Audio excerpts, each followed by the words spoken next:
Most political parties follow scripts. If elected, what steps would you do? If elected, what steps will you take to follow the wishes of your constituents?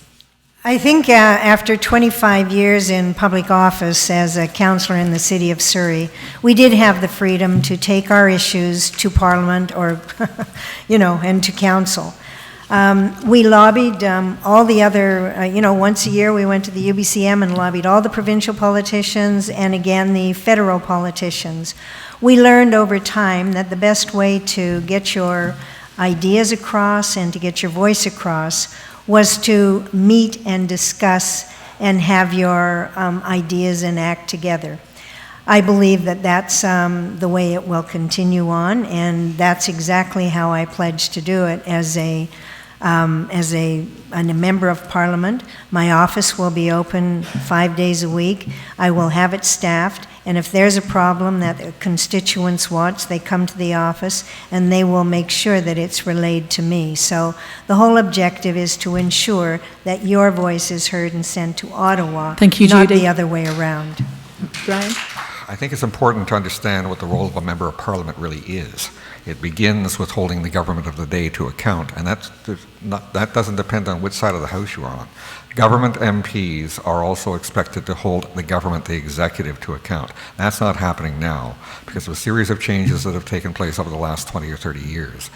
We have seen a decrease in the independence of members of Parliament, and we've seen as the party become more important than the member of Parliament we elect. Right now, there are 338 elections being held on one day in a general election, but each one of those is a separate election. We elect members of Parliament, not parties and not prime ministers. We as MPs, as we all are going to be, need to understand that we are to be slaves to neither party nor constituents, but rather we owe you our enlightened judgment informed by your point of view, informed by the research we can do, informed by the consultations we engage in with other Thank you, Brian. with other members of Parliament, so that we can represent your best interests through our best judgment and be accountable to you when we come around to the next election. And that's how this democracy works. Thank you. Technically, I agree with Brian. We vote for candidates and not party leaders or not parties. On the other hand, in practice, because of the party whips forcing all of the MPs to vote a certain way, you really are voting for a party or a party leader and not a candidate, because candidates are not allowed to vote freely the way they should, but that's not what happens in the House of Commons. The Green Party is the only party that has given a guarantee and has a long-standing policy to allow free votes in the House. They have guaranteed us as candidates that they will never have a party whip, and that allows me to represent and vote in the best interests of my constituents, regardless of what the party is recommending. Thank you.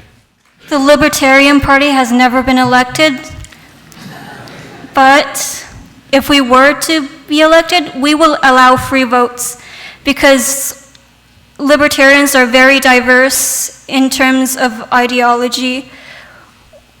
Our main issues are that we need to reduce the size of government and increase personal freedom, and that's all we care about. Thank you. As a lawyer, I'm used to taking instructions from my client and then doing my best in my research and my advocacy skills to represent my client's interest. There'll be no difference in that if I'm elected here. I will have a constituency office here. I will meet with people regularly, unlike Mr. Hebert. And I would be having also focus groups and discussion groups so that the citizens are involved in decision making and policy making.